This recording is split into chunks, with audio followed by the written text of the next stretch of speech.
안녕하십니까? 안녕하십니까? 오늘이 신년 새해 말씀 세 번째죠? 네.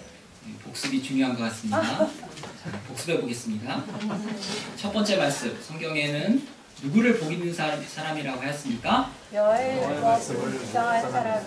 맞습니다. 올 한 해 말씀을 주야로 묵상하며 하나님의 축복을 받고 또 나누어주는 사람이 될 수 있기를 기도합니다. 네. 자, 두 번째 신년 말씀이 뭐였죠? 하나님을 믿으라. 맞습니다. 올 한 해 예수님의 기도를 잘 배워서 믿음의 승리를 체험할 수 있기를 기도합니다. 네. 이제 우리에게 주신 세 번째 말씀이 무엇입니까? 말씀을 전파하라. 벌써부터 부담이 몰려오기 시작합니다. 저도 이 말씀을 받으면서부터 마구 부담이 몰려왔습니다. 토요 전도 모임을 계속 안 나갔더니 하나님이 이 말씀을 주신 것이 아닌가 생각하니 더 부담이 되었습니다. 하지만 듣기 좋은 말씀만 들을 수 없습니다. 진리의 말씀이 써서 먹기 힘들 때 꿀떡 삼켜야 합니다. 오늘 말씀은 교회를 섬기는 목회자나 전임 사역자에게만 해당되는 말씀이 아닙니다. 예수 그리스도의 다시 오심을 기다리는 모든 성도들에게 주는 말씀입니다. 특별히 저희 말씀을 맡은 목자들에게 주시는 말씀입니다. 지금 우리의 상황도 디모데가 처한 상황과 다르지 않습니다. 우리도 복음을 듣지 않는 세대, 복음을 조롱하는 세대에 살고 있습니다. 이 생명의 복음을 지키고 전해줄 사람이 필요합니다. 오늘 말씀을 통해서 우리가 왜 말씀을 전파해야 하는가 생각해 볼 수 있기를 기도합니다. 네. 또한 말씀을 전파하는 우리의 참된 소망은 무엇인가 배울 수 있기를 기도합니다. 네. 제가 잠시 기도하고 시작하겠습니다. 감사하신 하나님 아버지, 우리에게 말씀을 주셔서 감사합니다. 우리에게 복음을 주셔서 감사합니다. 이 귀한 복음을 맡은 자로서 우리가 이 땅에서 어떤 삶을 살아야 하는지 배울 수 있도록 도와주십시오. 성령께서 말씀으로 찾아와 주시고 깨우쳐 주시고 마음을 움직여 주시길 간절히 기도합니다. 부족한 자가 말씀을 들고 나왔습니다. 예수님의 보혈로 모든 허물을 가려 주시고 말씀만 드러나게 도와주십시오. 예수님의 이름으로 기도드렸습니다. 네. 디모데후서는 사도 바울이 영적 아들 디모데에게 보내는 편지입니다. 사도 바울이 첫 번째 로마 감옥에서 풀려난 후 AD 64년경 네로 황제의 핍박이 로마 제국 전역에 걸쳐서 일어났습니다. 사도 바울은 이때 두 번째 로마 감옥에 투옥되었고 자신의 마지막이 가까이 온 줄 알았습니다. 바울은 영적 아들 디모데에게 자신이 평생 가르치고 지켜온 복음과 복음 전도자의 삶의 자세에 대한 유언적인 편지를 쓰고 있습니다. 당시 디모데는 에베소 교회의 책임 목자였습니다. 디모데는 밖으로는 로마 황제의 박해를 견뎌야 했고 안으로는 거짓 교사들의 거짓 사상들로부터 양들을 지켜내야 했습니다. 그러나 그는 30대의 젊은 나이로 몸도 약하고 눈물이 많은 소심한 성격이었습니다. 안팎의 힘든 상황 속에서 두려움이 생겼습니다. 두려움 때문에 하나님이 주신 은사도 제대로 발휘하지 못하였습니다. 바울은 이런 디모데에게 마지막 편지를 보냈습니다.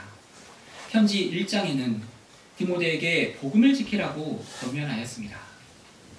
2장에서 그리스도 예수의 좋은 병사로 복음을 위해 고난을 받으라 하였습니다. 3장에서는 복음에 거하라고 하였습니다. 그리고 이제 마지막으로 복음을 전파하라 명령하고 있습니다. 파트 1, 너는 말씀을 전파하라. 1절에서 5절까지입니다. 1절과 2절 상반절을 보십시오. 하나님 앞과 살아있는 자와 죽은 자를 심판하실 그리스도 예수 앞에서 그가 나타나실 것과 그의 나라를 두고 엄히 명하노니 너는 말씀을 전파하라.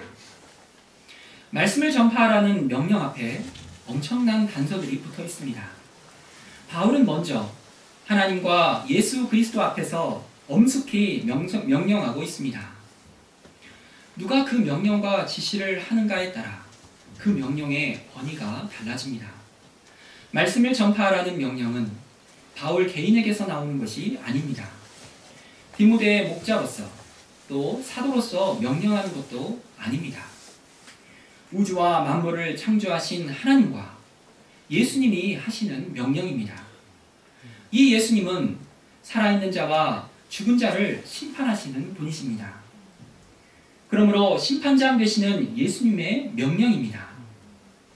또한 예수님이 이 땅에 다시 오시는 날 하나님 나라가 임한다는 것을 생각하며 말씀을 전파하라고 명령하고 있습니다. 그러므로 말씀을 전파해야 하는 이유는 예수님의 심판과 재림 그리고 하나님 나라입니다. 이 말씀을 구체적으로 이해하고 적용하기 위해서 구약에서 실제 일어난 사건을 살펴보고자 합니다. 이 사건은 열왕기하 6장과 7장에 나와 있습니다. 아람 왕 베나닷이 북이스라엘의 사마리아 성을 에워쌌습니다. 사마리아 성은 먹을 것이 없어서 자식을 잡아먹는 지경에까지 이르렀습니다. 그때 성문 어귀에 문둥병자 4사람이 있었습니다. 그들은 사마리아 성에 있으면 어차피 굶어서 죽을 것이니 아람 군대에 항복하러 가서 그들이 자기들을 살려주면 살 것이요 죽이면 죽으리라 생각하고 나아갔습니다. 해질 무렵에 일어나 아람 진영 끝에 가보니 거기에 한 사람도 없는 것이었습니다.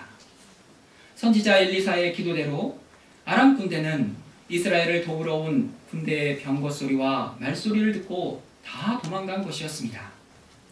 문둥병자들은 아람 군대의 장막에 들어가 실컷 먹고 마시고 은과 금과 옷을 가지고 가서 감추었습니다. 또 다른 장막에 들어가서 먹고 마시고 재물들을 가지고 나와 다시 감추었습니다. 한많은 문둥이 인생에 이런 일이 있을 줄 몰랐습니다.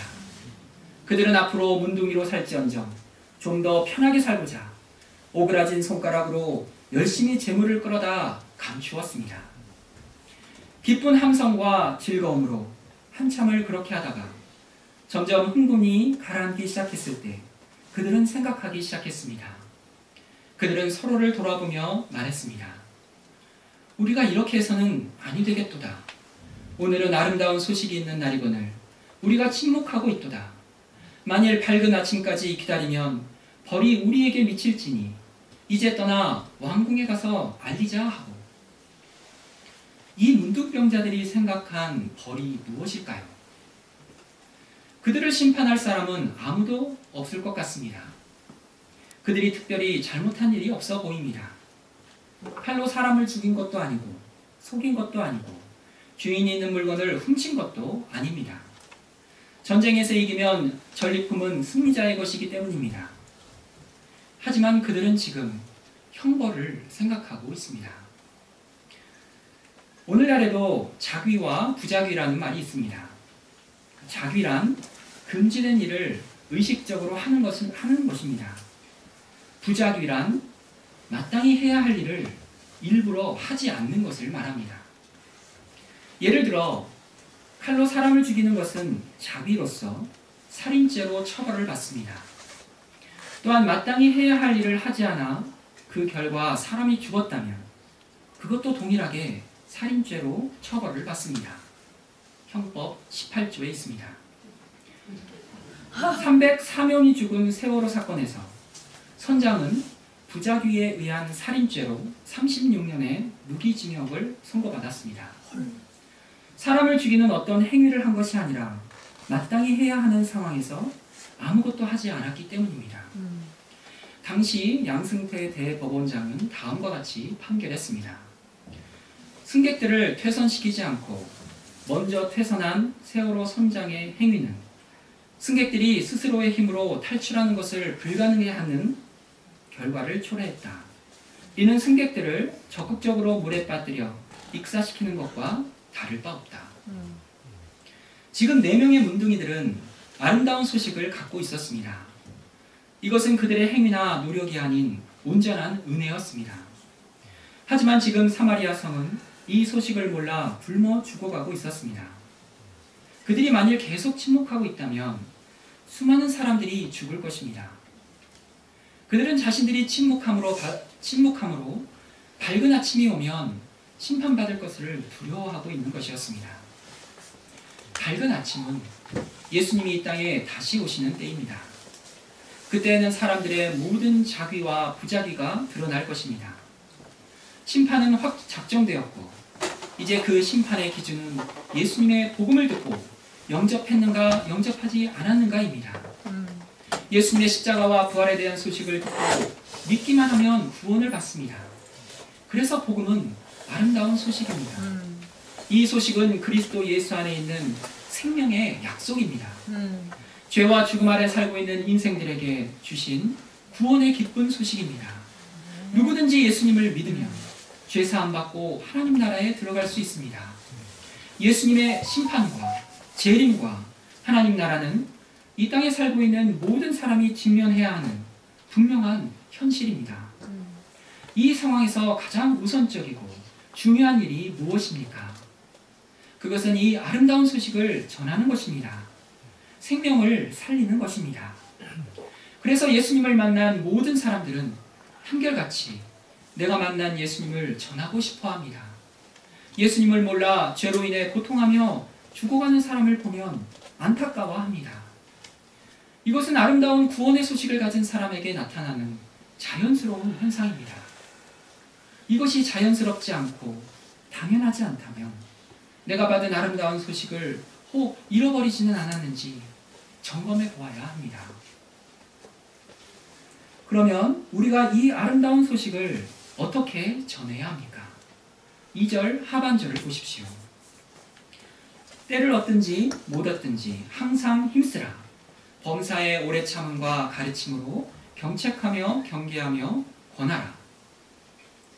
우리 인덕 형제님이 말씀을 공부할 때 이 말씀은 마치 목자 생활의 매뉴얼 같다고 말했습니다. 정말 이 구절은 말씀을 가르치는 목자 생활의 매뉴얼과 같습니다.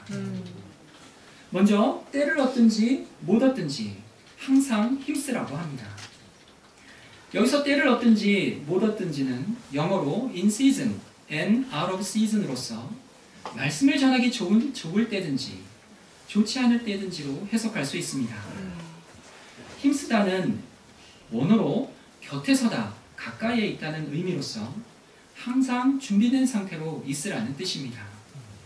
이를 문자적으로 해석하면 말씀을 늘 가까이에 두면서 준비하고 있다가 언제든지 누구에게라도 전할 수 있도록 해야 한다는 뜻입니다. 디모데는 로마의 박해가 점점 더 심해지고 사람들이 돈을 사랑하고 자기를 사랑하고 쾌락을 하나님보다 더 사랑하는 시대 가운데 말씀을 전하기 힘들다고 생각할 수 있었습니다. 하지만 말씀은 어떤 모양으로든지 전해지면 역사하였습니다. 바울은 2장 9절에서 말했습니다. 복음으로 말미암아 내가 죄인과 같이 매이는 데까지 고난을 받았으나 하나님의 말씀은 매이지 아니하니라. 바울은 감옥에 갇힌 상황에서도 로마 근위병들에게 복음을 전했습니다. 감옥에서도 말씀은 매이지 않고 강포한 군인들에게도 동일하게 역사하였습니다. 왜 그렇습니까? 시대를 불문하고 인간의 죄 문제는 동일하기 때문입니다. 그리고 복음은 언제나 생명을 살리는 능력이기 때문입니다. 그러므로 바울은 말씀을 전할 환경이나 시대 상황보다 말씀을 전하는 사람의 자세가 중요하다고 말하고 있습니다. 우리 목자들의 자세는 어떠해야 합니까? 말씀을 전하기 편할 때나 불편할 때나 상관없이 전해야 합니다. 내가 지금 성경 지식이 부족해도 내가 지금 말씀을 전할 기분이 아니더라도 기도하고 양을 만나 말씀 공부를 해줄 수 있습니다. 피곤한데도 한밤중에 양이 전화 오면 1시간이고 2시간이고 대화를 해줄 수 있습니다. 양이 바쁘다고 하면 식사하면서 한마디 말씀을 주고 기도라도 해줄 수 있습니다.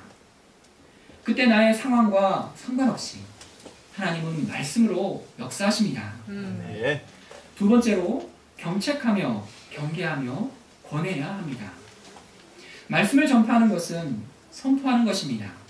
듣든지 아니 듣든지 전해야 합니다. 사람들의 반응에 따라 좋아하는 말만 할 수 없습니다. 그렇다고 일방적으로 상대방의 상황에 상관없이 전하는 것은 아닙니다. 목자는 말씀을 전하는 방식을 다양하게 해야 합니다.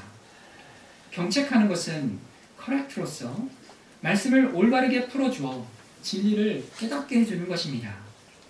의심이 많은 양에게는 성경을 잘 풀어서 논리 있게 전해야 합니다. 경계하는 것은 리뷰크로서 죄에 대해서 분명히 책망하는 것입니다. 알면서도 반복하는 죄에 대해서 분명히 책망해 줘야 합니다. 그런데 오히려 괜찮다고 격려해 줄 때가 있습니다. 그러면 양도 죄에서 떠나기 힘들 것입니다. 권하는 것은 인커리지로서 허물과 실수로 힘들어할 때 위로하고 격려해 주는 것입니다. 허물과 실수로 자책하며 힘들어하는 양은 하나님의 변화없는 사랑으로 위로하고 격려해 줘야 합니다. 그런데 그때 책망하면 양도 무너집니다. 이처럼 말씀을 전파하는 것은 한 사람 한 사람의 상황과 형편을 알고 거기에 맞게 인격적으로 전하는 것입니다. 마치 의사가 피검사, 초음파검사, CT 촬영을 통해 환자의 상태를 면밀히 검토하고 종합 처방을 내리듯이 주의 깊고 섬세하게 하는 것입니다. 우리는 듣는 사람의 영적 상태에 따라서 상태에 대해서 성령의 방향을 잘 쫓아가며 말씀을 전해야 합니다. 그러기 위해서는 항상 말씀을 전하기 전에 기도하며 성령님의 도우심을 구해야 합니다. 세 번째로 말씀을 전할 때 공통적으로 필요한 것이 범사의 오래 참음과 가르침으로 하는 것입니다. 영어 성경에는 Great Patience라고 되어 있습니다. 말씀을 전파할 때 오래 참는 것은 정말 위대한 것입니다. 말씀을 한두 번 전한다고 사람이 변하지 않습니다. 한 사람이 복음을 듣고 영접하기까지는 많은 시간이 필요합니다. 말씀을 전하는 것은 우리가 할 수 있지만 복음을 영접하게 하는 것은 성령님이 하시는 일이기 때문입니다. 우리는 조급하지 않고 성령께서 역사하시기까지 기다려야 합니다. 또한 주의 깊게 말씀을 연구하고 가르쳐야 합니다. 어떤 말씀도 양이 맛있게 먹을 수 있도록 잘 요리하여 먹일 수 있는 뛰어난 성경 선생이 되어야 합니다. 우리가 왜 이처럼 오랜 시간 인내하며 경책하며 경계하며 권하며 말씀을 전파해야 합니까? 3절과 4절을 보십시오. 때가 이르느니 사람들이 바른 교훈을 받지 아니하며 귀가 가려워서 자기의 사욕을 따를 스승을 많이 두고 또 그 귀를 진리에서 돌이켜 허탄한 이야기를 따르리라. 사람들은 바른 교훈을 듣는 것을 싫어하고 의도적으로 거부합니다. 귀가 가렵다는 것은 새로운 것, 흥미로운 것을 듣고 싶어 귀가 근질근질한 것을 말합니다. 자기의 사욕을 따를 스승을 많이 둔다는 것은 자신의 욕망을 만족시킬 수 있는 것들을 쌓아놓는다는 뜻입니다. 또한 진리에서 돌이켜 허탄한 이야기를 따릅니다. 허탄한 이야기는 망령되고 허탄한 신화로서 유대인들의 끝없는 족보 이야기, 허황된 미신들입니다. 오늘날로 말하자면 사람들이 좋아하는 유튜브 채널, 다양한 장르의 웹툰, 넷플릭스 드라마, 영화가 될 것입니다. 요즘 사람들은 TV 앞에 옹기종기 모여 함께 방송을 보지 않습니다. 각자 자기 방으로 들어가거나 자기만의 공간에서 인터넷 OTT로 언제 어디서나 자기가 원하는 방송을 볼 수 있기 때문입니다. 유튜브가 대표적입니다. 사람들이 원하는 것을 만들어주는 수많은 유튜버들이 있습니다. 연예인, 가수, 정치, 여행을 주제로 사람들이 듣고 싶고 보고 싶은 것들을 끊임없이 만들어줍니다. AI는 실시간으로 내가 원하는 것을 찾아서 보여줍니다. 이런 시대에 말씀을 전파하는 것은 쉽지 않습니다. 사람들은 내가 보고 싶은 것만 보고 듣고 싶은 것만 듣기 때문에 진리에서 점점 멀어지고 진리를 들을 기회가 없어지기 때문입니다. 이처럼 사람들이 점점 진리를 듣기 싫어하고 허탄한 이야기를 쫓아 살아갈 때 디모데는 어떻게 해야 합니까?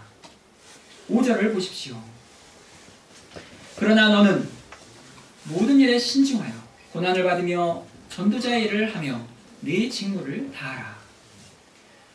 바울은 시대가 어떻게 변한다 해도 디모데야, 너는 이렇게 살아야 한다고 말하고 있습니다. 먼저 신중해야 합니다. 이 말의 원어는 내포로서 술 취하지 않다, 정신을 차리고 있다는 뜻입니다. 선과 악의 경계가 모호해지고 도덕적, 윤리적 경계가 무너진 상황에서 세상은 죄를 인정하고 즐길 거리로 만들어버렸습니다. 이때 말씀 전파자는 분명한 영적 가치관을 가지고 깨어 있어야 합니다. 죄에 대해서, 의에 대해서, 심판에 대해서 말할 때 사람들의 기분을 상하게 할 수도 있습니다. 복음은 세상에서 인기가 없습니다. 그래서 말씀을 전할 때 고난받을 각오를 해야 합니다. 듣지 않으려 하는 사람에게 끈기 있게 가르치고 타협하지 않는 것이 고난입니다. 한 사람을 말씀으로 도우며 끝까지 견디는 것이 고난입니다. 그런데 이 일은 구원받은 성도들이면 누구나 이 땅에 사는 동안 감당해야 하는 전도자의 사명입니다. 예수님과 함께하는 우리의 삶에 이제 무엇이 중요합니까? 우리는 학교에서 세상의 지식을 쌓아야 합니다. 직장에서도 맡은 일을 성실히 감당해야 합니다. 교회에서 하나님이 나에게 주신 봉사의 직분도 충성되게 감당해야 합니다. 이 모든 일들을 통해 하나님이 주신 사명은 전도자의 일입니다. 내가 있는 곳에서 내가 하고 있는 일을 통해서 복음을 전하고 생명을 살리는 것입니다. 이제 사도 바울은 디모데에게 자신의 30년 말씀 전도자의 삶에 대해서 간증하고 있습니다. 파트 2, 사도 바울의 목자 생활. 6절에서 8절 말씀은 바울의 마지막 유언으로 불리워집니다. 사도 바울은 자신의 삶을 현재와 과거와 미래로 나누어 말하고 있습니다. 6절을 보십시오.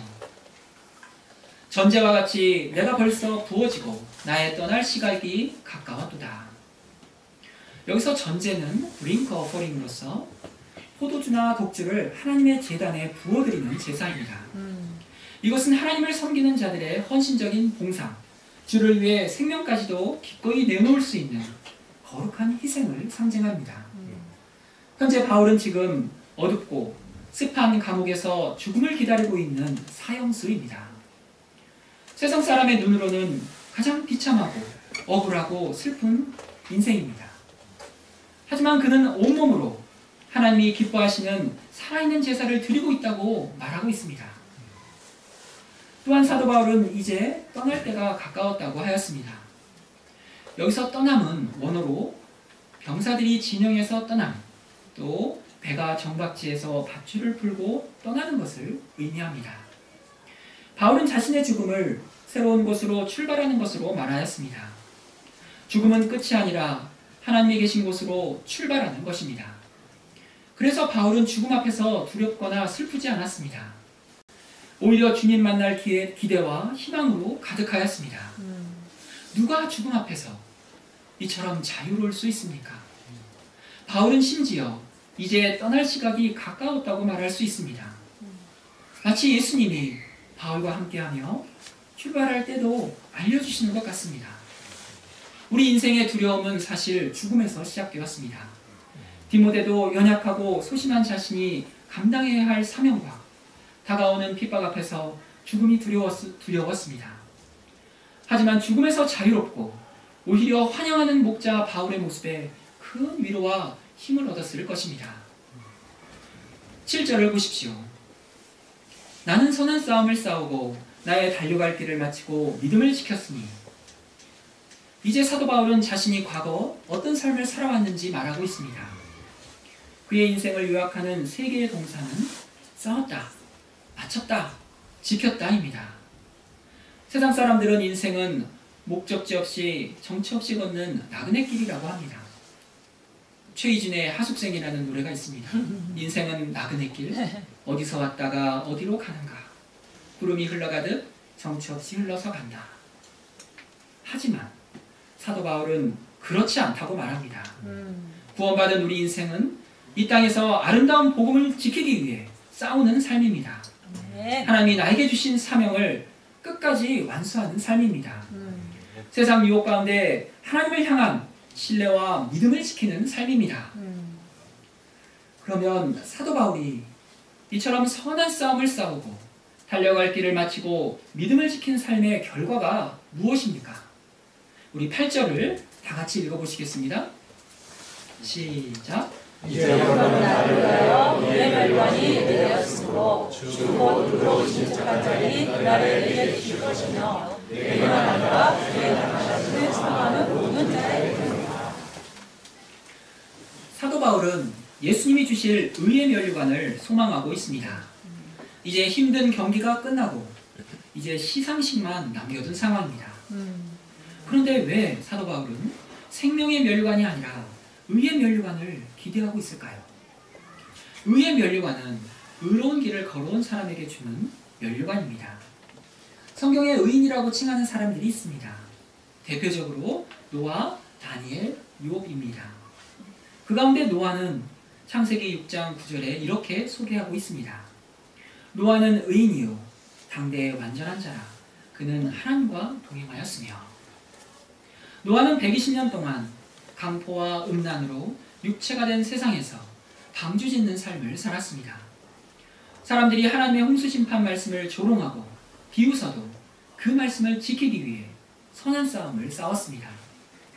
하나님이 주신 방주짓는 사명을 끝까지 감당했습니다. 날마다 하나님과 동행하며 세상에서 믿음을 지켰습니다.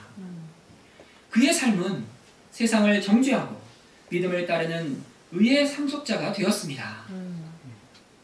지금 바울은 말씀을 전파하다가 로마 감옥에서 죄인이 되었지만 재판장 되신 하나님은 그에게 의의 면류관을 주셨습니다. 결국 말씀을 전파하는 사람의 삶이 의로운 삶이라는 것을 알 수 있습니다. 자기가 듣고 싶은 말만 듣는 세상에서 하나님의 말씀을 전하는 것이 쉽지 않습니다. 사람들의 생각이 틀렸다고 가르치고 책망하는 것이 쉬운 일이 아닙니다. 오직 예수님을 통해서만 구원을 얻을 수 있다고 전하는 것은 사람들을 화나게 만듭니다. 그래서 말씀 전파자의 삶은 의의 싸움입니다. 우리가 세상의 인정이나 판단에 매이지 않고 끝까지 말씀을 전파하며 살 수 있기를 기도합니다. 네.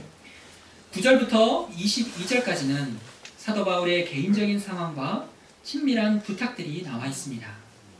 그런데 그 내용이 지금까지의 엄숙하고 영적이고 진지한 가르침과는 달리 외롭고 연약하고 인간적인 바울의 모습이 나옵니다. 친구와 동역자를 그리워하는 바울의 모습이 어떠합니까? 너는 어서 속히 내게로 오라. 누가만 나와 함께 있느니라. 내가 올 때 마가를 데리고 오라. 그가 나의 일에 유익하니라. 너는 겨울 전에 어서 오라. 감옥에서 추운 겨울을 지내야 하고 지루한 시간에 읽을 거리가 필요한 바울이 부탁하고 있습니다. 네가 올 때 내가 들어와 가보의 집에 둔 겉옷을 가지고 오고 또 책은 특별히 가죽 종이에 쓴 것을 가져와라.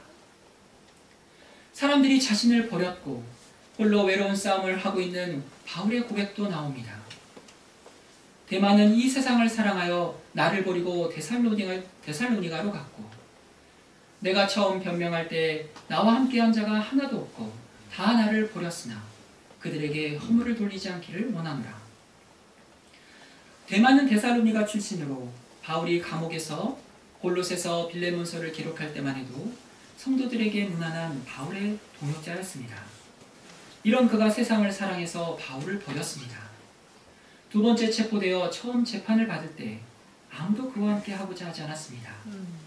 예수님이 체포당하셨을 때 제자들은 다 예수님을 버리고 도망갔습니다. 바울은 이때 예수님의 마음을 깊이 이해했을 것 같습니다. 바울은 예수님처럼 그들을 원망하지 않았습니다. 또한 바울은 주위의 친구와 동역자들의 상황과 그들이 어디서 무엇을 하고 있는지에 대해서 디모데에게 알려주고 서로 무난하도록 하고 있습니다. 그레스게는 갈라디아로, 디도는 달마디아로 갔고 두기고는 에베소로 보내었노라. 브리스가와 아굴라와 및 오네시보로의 집에 무난하라.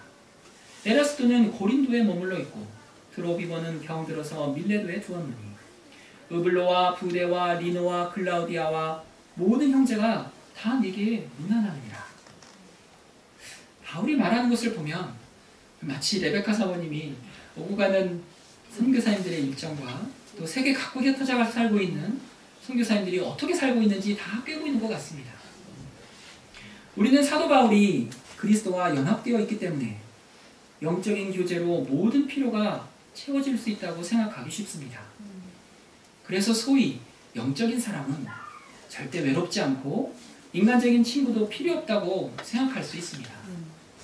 하지만 바울은 장차받을 의의 멸관을 산호하면서도 이 땅의 믿음의 동역자들을 기억하고 그리워하고 있습니다. 2000km나 떨어진 에베소에 있는 디모데에게 항해가 금지되어 있는 겨울이 오기 전에 어서 오라고 합니다. 오는 길에 들어와야 놓고 온 겨울을 지낼 외투와 양피지로 된 성경책을 가져다 달라고 합니다. 그에게도 믿음의 친구가 필요하고 동역자의 격려와 위로가 필요하였습니다. 인간의 우정과 사랑은 태초에 사람이 혼자 사는 것이 좋지 못하니 라고 말씀하신 하나님이 우리 인류를 위해 마련해 주신 것입니다. 우리가 날마다 자기의 일정과 계획을 가지고 말씀을 묵상하며 하나님과 교제하는 것은 좋은 일입니다. 하지만 그것이 우리 인간의 우정을 대체할 수는 없습니다. 편지의 마지막에 친구와 동역자의 이름으로 가득 채우며 편지를 마무리하고 있는 사도 바울의 모습을 통해 사람을 사랑하는 그의 인간적인 모습을 볼 수 있습니다. 저희 모임이 예수님을 중심으로 서로 사랑하는 모임이 될 수 있기를 기도합니다. 아멘. 그리하여 이 유혹과 핍박이 많은 세상 가운데 말씀 전파자의 삶을 끝까지 함께 완주하고 믿음을 지킬 수 있기를 기도합니다. 아멘. 결론입니다. 우리는 지금 아름다운 소식을 가지고 있습니다. 이 소식은 그리스도 예수 안에 있는 생명의 소식입니다. 문둥병자같이 소망 없는 인생에 찾아온 아름다운 소식입니다. 우리가 이 소식을 몰라 죽어가는 사람들에게 이 소식을 전하는 것은 너무나 당연한 것입니다. 내가 전하지 않을 때 내가 이미 받은 아름다운 소식도 잊어버립니다. 내가 이 소식을 전하지 않을 때 겉으로는 멀쩡해 보이지만 죄로 인해 죽어가는 사람들의 실상을 볼 수도 없습니다.